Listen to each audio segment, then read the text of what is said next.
2026년 7월 12일 감동교회 주일 예배를 드리시겠습니다. 다같이 사도신경 하시겠습니다. 나는 전능하신 아버지 하나님 천지의 창조주를 믿습니다. 나는 그의 유일하신 아들 우리 주 예수 그리스도를 믿습니다. 그는 성령으로 잉태되어 동정녀 마리아에게서 나시고 본디오 빌라도에게 고난을 받아 십자가에 못 박혀 죽으시고 장사되지 사흘 만에 죽은 자 가운데서 다시 살아나셨으며 하늘에 오르시어 전능하신 아버지 하나님 우편에 앉아 계시다가 거기로부터 살아있는 자와 죽은 자를 심판하러 오십니다. 나는 성경을 믿으며 거룩한 공교회와 성도의 교제와 죄를 용서받는 것과 몸의 부활과 영생을 믿습니다. 아멘. 함께 기도하겠습니다. 천지 만물을 계절의 순리와 신비함 속에 담아 보살피시는 하나님 아버지, 한여름의 무더움 속에서도 여전히 이 땅에는 풍성한 곡식을 자라게 하심을 감사드립니다. 때를 따라 햇빛과 비를 주시고 온 땅을 계획에 따라 품으시는 주님의 놀라우신 섭리에 감사드리며 무더운 계절 속에서도 신실하게 보살피시는 주님을 찬송합니다. 세상의 무더운 손길 가운데 힘겨워하는 자들에게는 예배를 통해 하나님의 임재를 경험하고 하늘의 생수를 맛보며 더 이상 세상을 의지하지 않게 하여 주옵소서. 사랑의 주님, 지난 한 주간의 삶을 돌아보며 우리의 외식과 허물을 솔직하게 고백합니다. 입술로는 하나님을 섬긴다고 하면서도 우리의 매일의 삶 속에서는 거룩한 백성다운 구별됨을 드러내지 못했음을 자복합니다. 몸은 주님의 전에 나와 있으나 마음은 여전히 세상의 염려와 욕심에 매여 있고 형식적인 예배와 습관적인 봉사로 주님의 마음을 아프시게 했음을 용서하여 주옵소서. 알맹이 없는 재물처럼 헛된 형상만 남았던 우리의 신앙은 십자가 보혈로 깨끗하게 씻어주시고 오직 진실한 통회와 애통함으로 주님께 돌아가는 신앙인이 되게 하옵소서. 오늘 우리 교회가 드리는 예배가 단순히 마당만 밟고 돌아가는 헛된 시간이 되지 않기를 원합니다. 형식과 껍데기뿐인 종교적 행위를 내려놓고 하나님이 진정으로 찾으시는 상한 심령과 순전한 마음으로 나아가게 하옵소서. 우리의 모든 찬양과 기도, 헌신이 오직 하나님 한 분만을 높이는 영적 본질에 집중하게 하여 주옵소서. 오늘 드리는 이 예배가 한 주간 삶으로 이어지게 하여 주시고 세상 속에서 오직 온유와 겸손으로 하나님 나라를 이어가게 하옵소서. 우리의 일터와 가정에서 거룩함으로 살아가게 하여 주시사 삶 전체가 주님을 기쁘시게 하는 예배가 되게 하옵소서. 특히 감동교회를 기도로 섬기는 모든 성도들에게 건강과 가정을 지켜주시옵소서. 영적으로 무기력에 빠지지 않도록 날마다 성령의 담비를 공급하여 주시고 힘을 얻어서 사랑을 나누는 아름다운 신앙인이 되게 하여 주옵소서. 이 시간 하나님의 말씀을 받습니다. 선포되는 말씀을 통해 우리의 둔해진 양심이 깨어나게 하시고 오직 하나님만 기쁘시게 하는 감동교회 되게 하여 주옵소서. 온라인으로 드리는 모든 성도들에게 은혜가 넘치기를 소망하오며 우리의 소망 되신 예수님의 이름으로 기도드립니다. 아멘.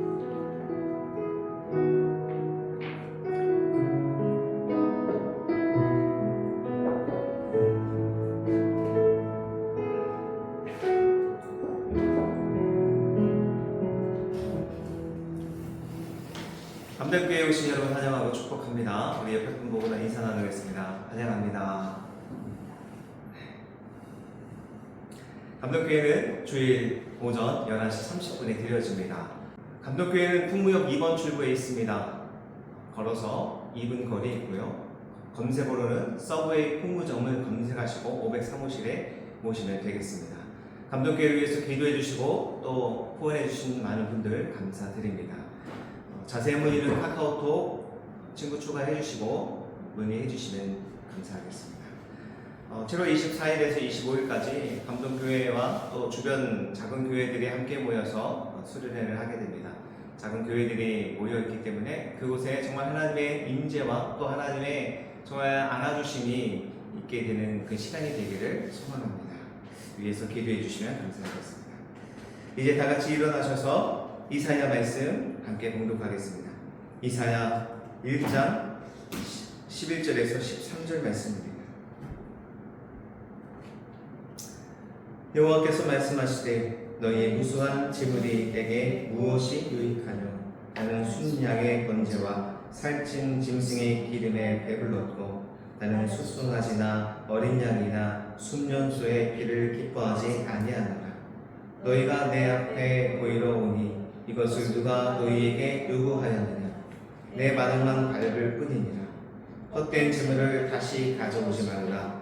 분양은 내가 가증히 여기는 바요 월삭과 안식일과 대회로 모이는 것도 그러하니 성회와 아울러 악을 행하는 것을 내가 견디지 못하겠노라.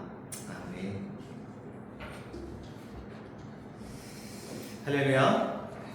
오늘 말씀의 제목은 삶이 예배가 될 때에 거룩은 증명된다. 삶이 예배가 될 때에 거룩은 증명된다라는 말씀을 나누겠습니다.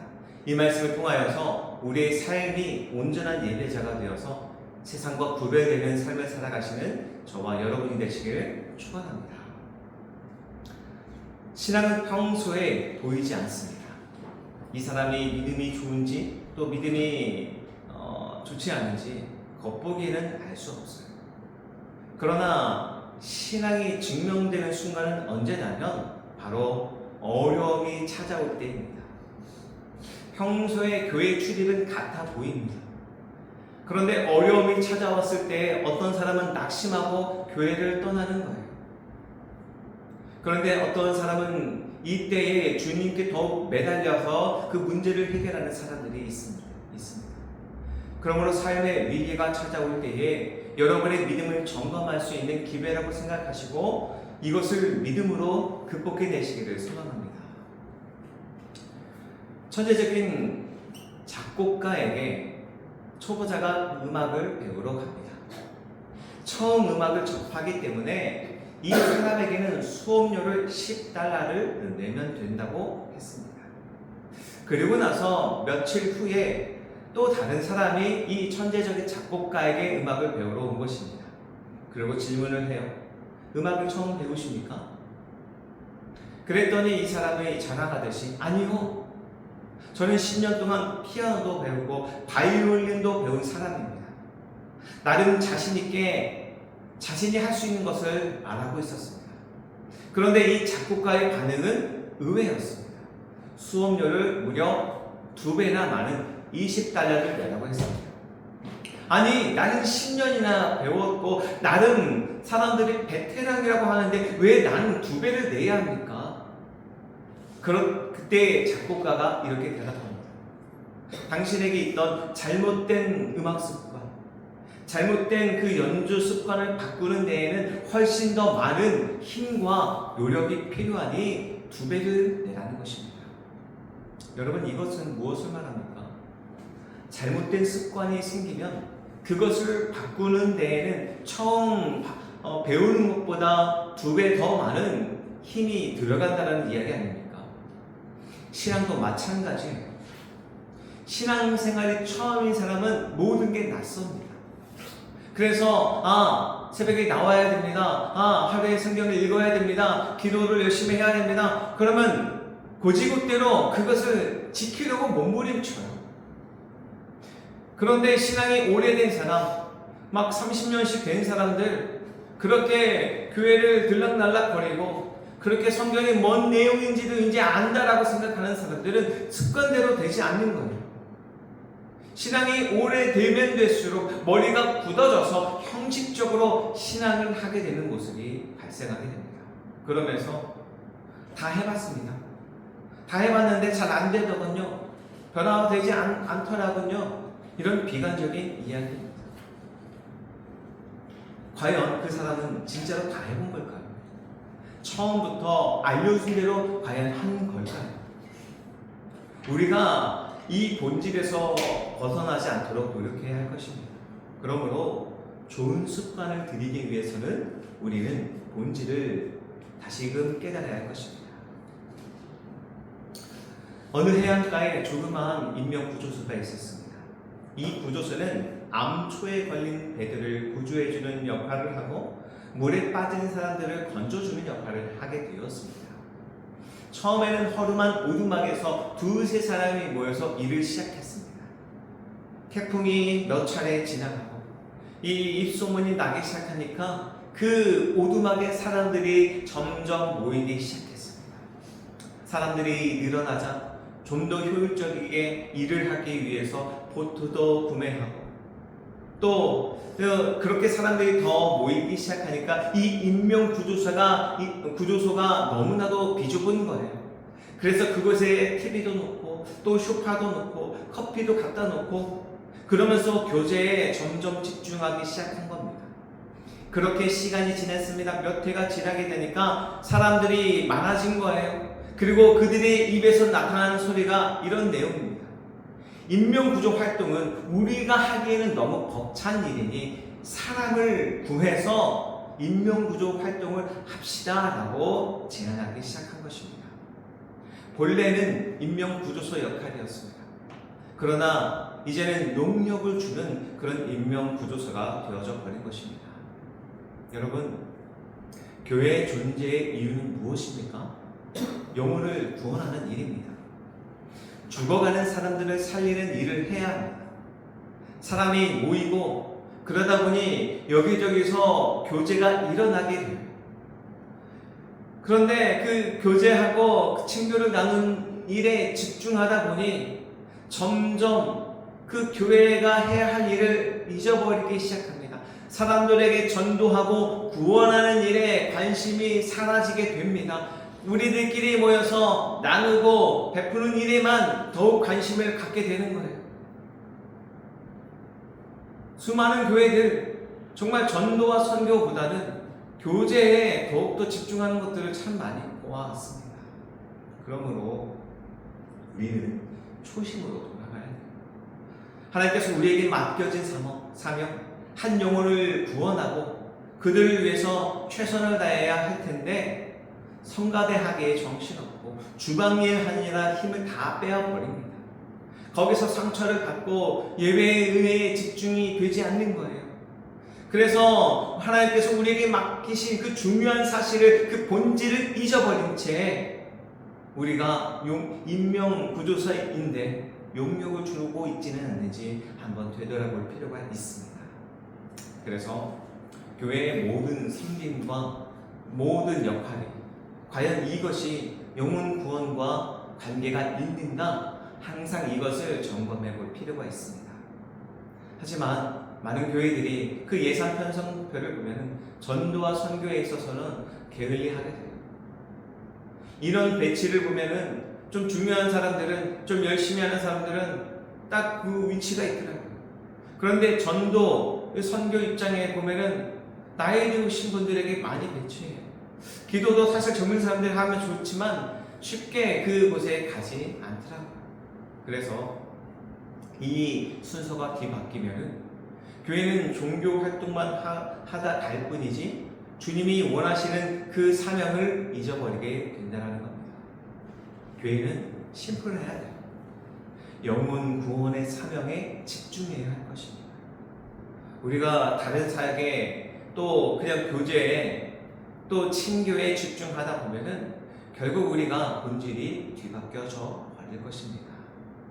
그러니 목사가 전도를 하지 못하니 결국 전도 축제를 다른 사람을 고용해서 하게 되더라고요. 물론 1년에 한 번씩 외부 강사들이 와서 하면은 다시금 우리의 마음을 되새길 수 있는 시간이니 그런 일은 있어야 될 것인데, 기본적으로 그런 일이 퇴색져 가고 있고 그냥 맡기면 된다는 식으로 행사를 하고 있지는 않는가 한번 되짚어 봅니다. 그러므로 우리가 본질에서 벗어나지 않아야 할 것인데, 우리에게 본질이 무엇이냐 하면 바로 첫 번째로는 하나님을 사랑해야 할 것입니다. 여러분, 무엇으로 하나님께 사랑을 표현할 수 있습니까? 바로 예배에 달려 있습니다. 예배를 통하여서 하나님의 임재를 경험합니다. 그 임재에 흠뻑 빠져서 전심으로 주님을 찬양하는 행위입니다. 마지못해 이 자리에 있다면 다시금 본질로 돌아가서 주님이 내게 주신 은혜가 무엇인지, 내가 하나님께로부터 얼마나 많은 사랑을 받고 있는지를 우리가 되짚어 본다면 이 예배 안에서 하나님이 주시는 그 은혜를 경험하셔야 돼요. 그래서 그 사랑에 감사와 찬송을 올려드려야 할 것입니다. 두 번째로는 이웃을 사랑해야 합니다. 하나님을 사랑한다면 그 사랑을 하나님을 닮은 우리 이웃에게 전해야 할 것입니다. 이웃에게 전할 수 있는 가장 큰 사랑은 뭐니 해도 돈이라고 생각을 할 수 있겠지만 우리가 돈을 주고 행복을 선물해 주는 것은 잠깐입니다. 우리가 썩지 않는 것을 선물해 주는 것이 진짜 행복한 선물이에요. 그게 무엇이냐? 바로 천국을 선물해 주는 것입니다. 우리가 그들에게 예수님을 전하셔서 그들도 예수님을 믿도록 하는 것이 진짜 사랑하는 행위라는 것입니다. 세 번째 본질은 바로 섬김과 헌신이 있어야 할 것입니다. 교회를 단순하게 봉사하는 그런 수준을 넘어서 이제는 우리가 세상을 사랑하고 그들을 위해서 나의 시간과 마음과 정성을 아낌없이 나누는 것이 우리가 나아가야 할 궁극적인 본질입니다. 하나님을 사랑하고 이웃을 사랑하지만 이러한 섬김과 헌신이 나타나지 않는다면 우리는 신앙의 본질을 잃어버리는 것입니다. 세상에 더 많이 하더라고요. 어떤 어려운 식당, 그 어려운 식당에 사회적인 약자들을 위해서 헌신해줘. 그것이 입소문 타니까 세상 사람들은 돈줄 내자면서 그들에게 아름다운 선행을 하고 있더라고요. 우리 그리스도인들이 이것을 더 적극적으로 해야 될 것 아니겠습니까? 그러니 우리는요, 이 본질을 늘 기억하셔요. 상급은 하나님께서 우리가 이 땅을 떠날 때에 그것을 계수하여서 상급으로 주신다는 사실을 기억하시고 오늘도 충성되게 일하시는 저와 여러분이 되시기를 소망합니다. 아직도 교회를 정하지 못하고 온라인으로 예배드리고 계신다면 본질을 놓치고 계시는 거예요. 하나님을 사랑한다라고 말하지만 정작 행동으로 나타나지 않는다면 다시금 이 세 가지의 본질을 기억하시고 붙드시기를 부탁드립니다. 예배가 끝나고 집에 돌아갈 때 보통 하는 말씀들이 있어요. 오늘 말씀이 좋았어요. 은혜 받았어요. 라고 하십니다. 근데 가만 보면 하나님의 임재가 너무 놀랍고 예수 그리스도가 나에게 행하신 그 일에 감탄하는 그러한 모습보다는 설교가 너무 재밌어요. 목사님 너무 재밌어요. 찬양이 너무 은혜로웠어요. 내가 좋아하는 찬양이 나오면 더욱더 신나게 찬양을 하고, 그래서 기도가 마치 내 심금을 울리면 막 눈물이 핑 돌고, 통성 기도를 하니까 마음이 막 후련하고 그동안 쌓여 있었던 모든 그 억눌림을 다 푸는 것 같아서 좋았고, 어쩌면 이런 이유들 때문에 그러한 목사님 너무 말씀이 좋았어요 라고 하는 것 같습니다. 그런데 가만 보면요, 이런 이유는 순전히 내 기준에서 나타나는 것 같습니다. 내가 느낀 감정에서 비롯된 것이지 예배를 받으시는 그분과 아무런 상관이 없다라는 거예요. 예배는요, 하나님이 평가하시는 겁니다.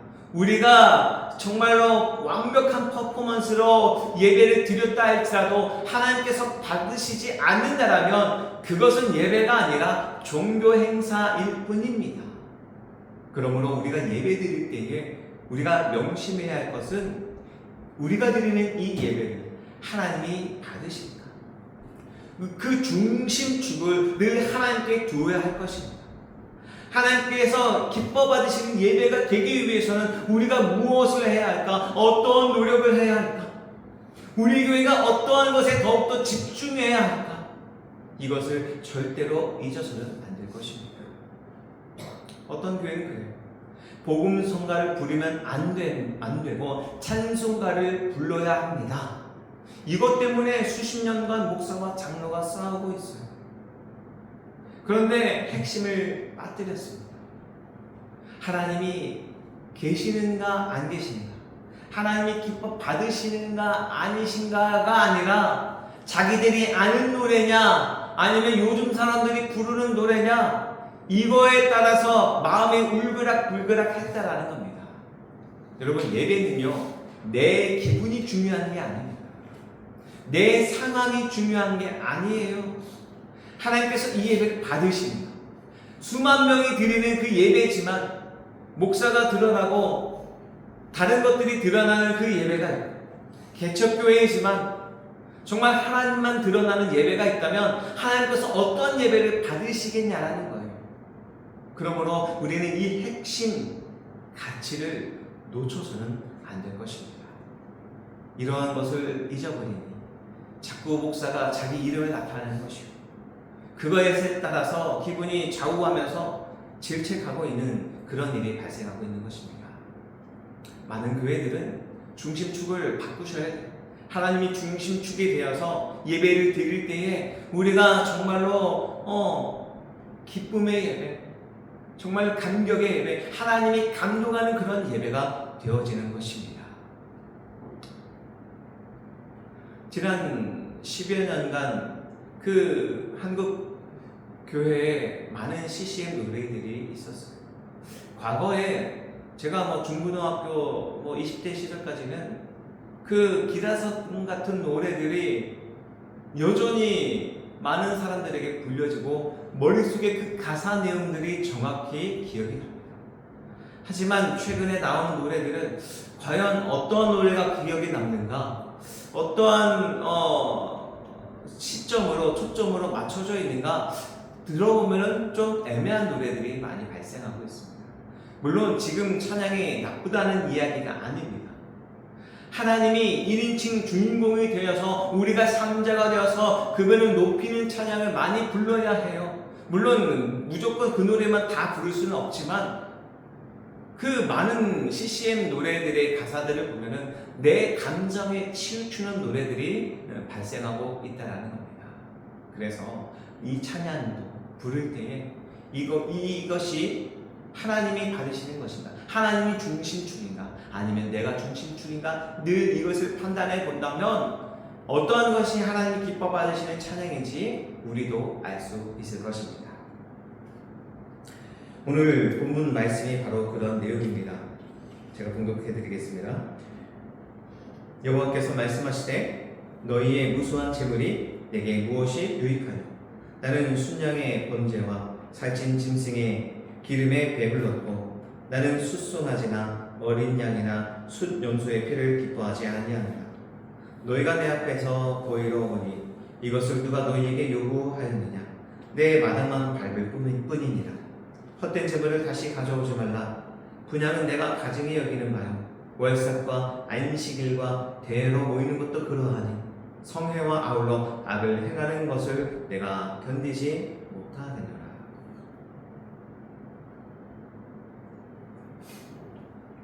지금 하나님께서 이 사회를 통하여서 가슴 찢어지는 선언을 한 것입니다. 너희가 헌금하는 것이 내게 무엇이 유익하느냐? 절기마다 송아지도 잡고 양도 잡고 곡식도 태우는데 그게 무슨 의미가 있느냐? 당시 이사야가 활동했던 주전 7세기 후반은 우시야, 요담, 아하스, 히스기야 왕 시대에 번영과 위기가 교차했던 시기입니다. 특히 우시야 왕 때에는 그 빈익빈 부익부가 극심하게 일어났습니다. 그렇기에 상륙층은 이러한 형식적인 제사를 했어요. 그냥 죄를 짓고 소를 드리고 양을 드리는 그런 일을 하고 태어나게 다시 죄를 졌습니다.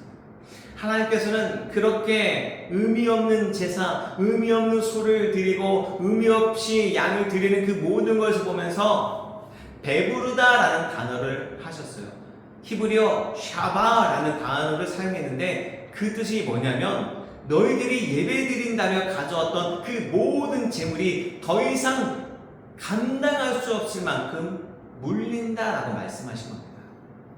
이러한 종교적 제물에 감동하기는커녕 진정성 없는 이 제사의 반복으로 하나님께서 지독하게 피로감을 느꼈다라고 말씀하신 것입니다. 그래서 너희가 이런 헛된 제물을 가지고 온다 할지라도 이것은 성전 마당만 그냥 지나갈 것 뿐이지 나와 아무런 상관이 없다라고 말씀하신 것입니다. 하나님을 사랑하는 마음은 전혀 존재하지 않고 그냥 습관적으로 형식적으로 마음이 담겨져 있지 않는 그런 제물을 하나님께서는 더 이상 가져오지 말라고 말씀하신 것입니다. 우리에게도 도전적으로 주신 말씀 아닙니까? 우리가 예배를 드리면서도 여전히 온갖 악행을 저지르는 그러한 모습에 하나님께서는 이 예배자와 그 예물을 마치 가인과 아벨의 예배에서 이 가인의 예배를 받지 않는 모습과 같다라는 것입니다. 예배 드릴 때는 홀리하게 보내요. 눈물을 흘리면서 예배 드려요. 그러나 예배 끝나면 언제 그랬냐는 듯이 세상과 똑같이 살아가고 있다면 너희에게 복을 줘야 될지 벌을 줘야 될지 고민하신다라는 말씀입니다. 물론 이 땅에 살아가는 동안 우리에게 물질은 필요해요. 교회에 물질을 드리는 이유가 있어요.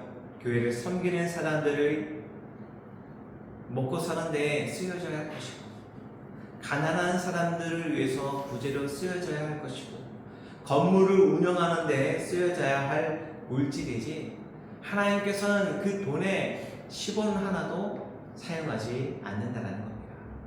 그런데 사람들은 이렇게 생각을 해요. 내가 물질을 드렸기 때문에 나는 하나님께 한 일을 다 했다라고 생각하는 게 문제라는 것입니다. 하나님께서는 여러분이 10억을 1조를 헌금했다 하더라도 눈 깜짝하지 않으십니다. 그래서 하나님께서 이렇게 결론 내리십니다. 너의 삶을 보니 너는 가짜 예배자다.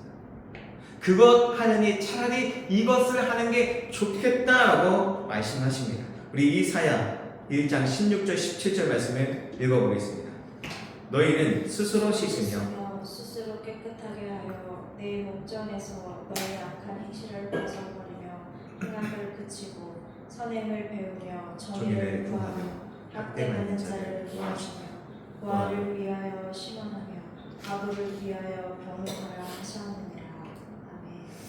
너희가 그렇게 위선적으로 행하는 것보다 차라리 선행을 행하고 정의를 실천하고 약한 자들을 돕는 것이 더 먼저다. 마음이 없는 헌금을 100만원, 1000만원 하는 것보다 오히려 17절에서처럼 약한 자들을 돕는 것이 유익하다. 구약 사람들은 오해했습니다. 하나님께서 시키는 것만 하면은 다 되는 건 줄로 알았어요. 그런데 그게 아닙니다. 하나님께서는 제사 드리는 그 형식을 보는 것이 아니라 그 마음의 중심을 보시는 거예요. 예물 드리는 사람의 모습을 보는 것이 아니라 그 마음의 중심이 어디로 향하고 계시는가를 보고 계신다는 겁니다. 하나님께서는 감동교회의 그 규모를 보시는 것이 아니라 얼마나 화려하고 얼마나 깊이 있는 찬양을 하고 있는 것이 중요한 것이 아니라 여기 모여있는 한 사람 한 사람이 하나님을 얼마나 전심으로 예배하고 있는가, 이것을 보고 계신다는 겁니다. 그러므로 여러분, 어떠한 마음으로 예배드려야 할까요? 여전히 찬양이 중요합니까? 여전히 목사가 재밌는 말씀을 해야 합니까? 하나님은 지금도 한국의 수많은 예배 현장에 같이 참석하고 계셔요. 우리 옆자리에 계셔서 우리를 보고 계시면서 너 아멘 하냐? 너 이거 할 수 있겠냐? 라고 우리에게 물어보신다면 여러분은 과연 어떻게 반응하시겠습니까? 그러므로 우리가 진정한 예배자가 되기 위해서는 세 가지를 실천할 수 있으면 좋겠어요. 첫 번째로는 하나님을 하나님으로 인정하는 신앙 고백입니다. 마태복음 6장 24절에 이런 말씀이 있습니다. 한 사람이 두 주인을 섬기지 못할 것이다. 여기서 섬긴다라는 것은 예배하는 것과 같은 단어를 사용했습니다. 그래서 돈이 하나님 자리에 올라가서 많은 사람들을 숭배하고 있는 시대입니다. 돈을 최고의 가치로 여기는 이 시대에 우리는 하나님이 하나님 됨을 인정할 수 있도록 우리가 오늘 주일 예배뿐만 아니라 월, 화, 수, 목, 금, 토, 일 모두가 삶 속에서 하나님을 온전히 찬양하는 것이 바로 진정한 예배라는 것입니다. 그러나 수많은 젊은이들이 어떻게 하면 돈을 더 벌 수 있을까? 돈을 벌어서 하고 싶은 거, 먹고 싶은 거 먹고 노후에 평안한 삶을 살려고 하는 그 목적을 가지고 있습니다. 그래서 지금부터 돈을 모으기 위해서 수많은 머리를 굴리고 있어요. 심지어는 모든 돈을 끌어다가 주식과 부동산에 투자하고서 대박을 노리고 있습니다. 돈을 예배하고 돈이 나의 노후를 책임진다라고 생각하는 사람은 하나님을 예배할 수 없어요. 그러므로 우리의 관심은 어디에 있는가, 어디에 최종적으로 마음이 쏠려 있는가를 보면 우리가 예배자인가 아닌가를 알 수 있습니다. 하나님을 믿지 못하니 결국 돈을 쫓아가는 것이고 돈의 힘을 믿는 것이고 그것에 집중하는 것 아니겠습니까? 그래서 진정한 예배자는요, 하나님이 하나님됨을 고백하는 거예요. 말만 아니라 삶 속에서 하나님만이 전부입니다. 어떤 문제가 나타나더라도 하나님께서 나를 인도하십니다라고 고백하시고, 하나님은 선하십니다. 나를 그 깊은 수렁에서부터 건져내 주실 것입니다라고 고백하시고, 어려움의 순간에도 우연하게 대처하시는 저와 여러분이 되시기를 소망합니다. 따라해 보겠습니다. 그분을 얻는 것은 모든 것을 얻는 것이고, 그분을 잃는 것은 모든 것을 잃는 것입니다. 그러므로 세상 그 모든 것을 소유했더라도 하나님을 놓치면 모든 것을 잃어버린다면 무엇을 여러분 추구해야 되고 어떠한 것이 본질인지를 계속 집중하시기를 부탁드립니다.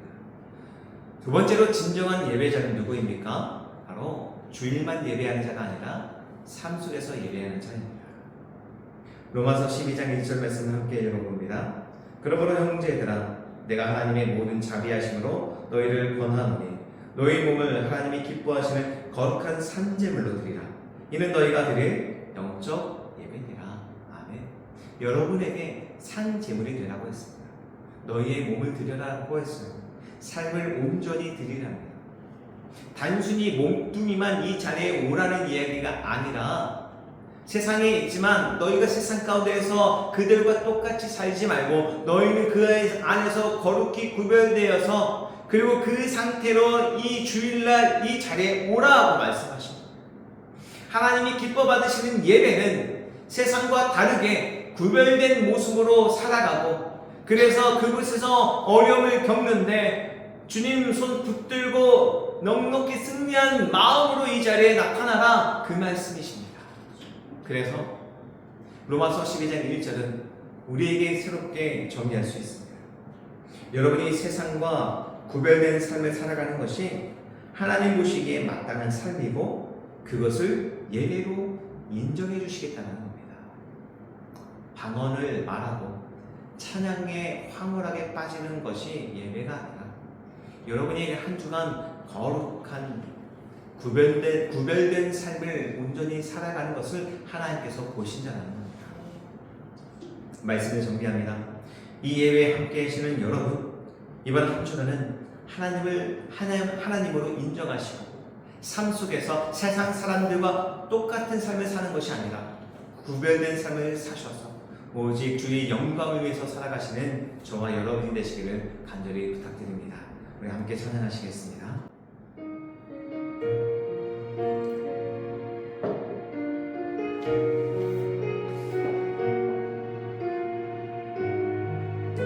주의 아름다운 말로다. 주의 아름다운 말로다. 영원할 수 없고 주님의 그 놀라우심은 다 표현할 수가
의지합니다. 세상과 겸하여 하나님을 섬길 수 없다라고 하셨사온데 이제부터라도 하나님 중심축으로 삼고 그 어떠한 것으로 하나님과 바꾸지 않게 하여 주시옵소서. 예배의 본질을 깨닫게 하여 주시옵시고 예배 받으시는 분이 누구이신지를 깨달아 알게 하여 주시옵시되 우리가 전심을 다해서 기도하고 예배할 때에 삶의 모든 문제가 다 해결되게 될 줄로 믿습니다. 주님, 오늘도 주님 앞에 경외함으로 주님 앞에 엎드리는 심정으로 나왔사온데 하나님 우리 예배를 받아주시옵시고 우리가 찬송으로 주님께 올라갈 수 있도록 주여 인도해 주시옵소서. 이런 제목으로 우리 주님 한번 모르시고 동성 기도합니다. 주여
우리 감독교회 비록 아무도 없는 개척교회의 모습이지만 하나님 한 분만을 찬양하기 위해 이 모든 것들을 세우시고 또 예배자로 다시금 세우시기 위해 이렇게 개척의 자리를 불러주시니 감사합니다.